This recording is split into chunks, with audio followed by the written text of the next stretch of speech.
Friends, అందరికీ నమస్కారం. Friends, court మరొక సంచలన తీర్పు అయితే ఇచ్చింది. వంశపారంపర్యంగా ఉండేటువంటి ఆస్తికి సంబంధించి, అదేవిధంగా తండ్రి రెండవ వివాహం చేసుకుంటుండే పిల్లలకు సంబంధించి కూడా ఈ యొక్క హక్కు అయితే ఉంటుందని చెప్పేసి సంచలన తీర్పు ఇచ్చింది. ఆ వివరాలు తెలుసుకుందాం. వీడియో పూర్తిగా చూడండి, అలాగే తప్పకుండా లైక్ చేయండి. మరిన్ని అప్డేట్స్ కోసం ఛానల్ని సబ్స్క్రైబ్ చేసుకోండి.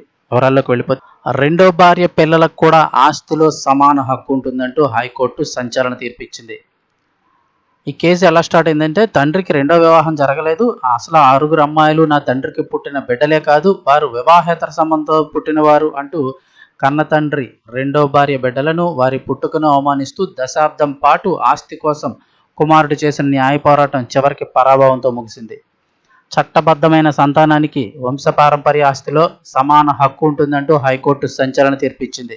ఈ ఉద్వేగభరితమైన న్యాయ పోరాటంలో చివరకు రెండో భార్య బిడ్డలే విజేతలుగా నిలిచారు.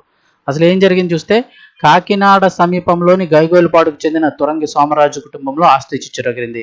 మొదటి భార్య మరణానంతరం సోమరాజు రాఘవమ్మ అనే మహిళను రెండవ వివాహం చేసుకున్నారు.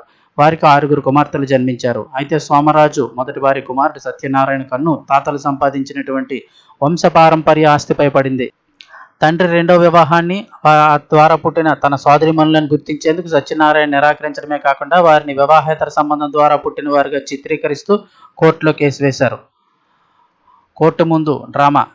తమకు ఆస్తిలో వాటా కావాలని కోరుతూ సోమరాజు, ఆయన రెండో భార్య కుమార్తెలు వేసిన దావాను తప్పుపట్టినటువంటి సత్యనారాయణ ఒక అడుగు ముందుకు వేసి తన తండ్రి ఆస్తి హక్కులను 80,000కే వదులుకున్నారంటూ కొత్త డ్రామాకు తెరలేపారు. తండ్రి ఆస్తిని వదులుకున్నాడంటే ఇక కుమార్తెలకు ఆస్తిలో వాటా ఎక్కడిదే అన్న సత్యనారాయణ వాదన.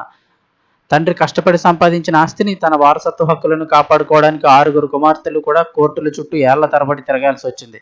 ఎటకేలకు హైకోర్టు సంచలన తీర్పిచ్చింది. ఇరుపక్షాల వాదనలను సునిశితంగా పరిశీలించిన హైకోర్టు న్యాయమూర్తి జస్టిస్ వెనుతురుమల్లి గోపాలకృష్ణరావు గారు అలాగే ఈ సత్యనారాయణ తీరుపై అసహనం వ్యక్తం చేశారు.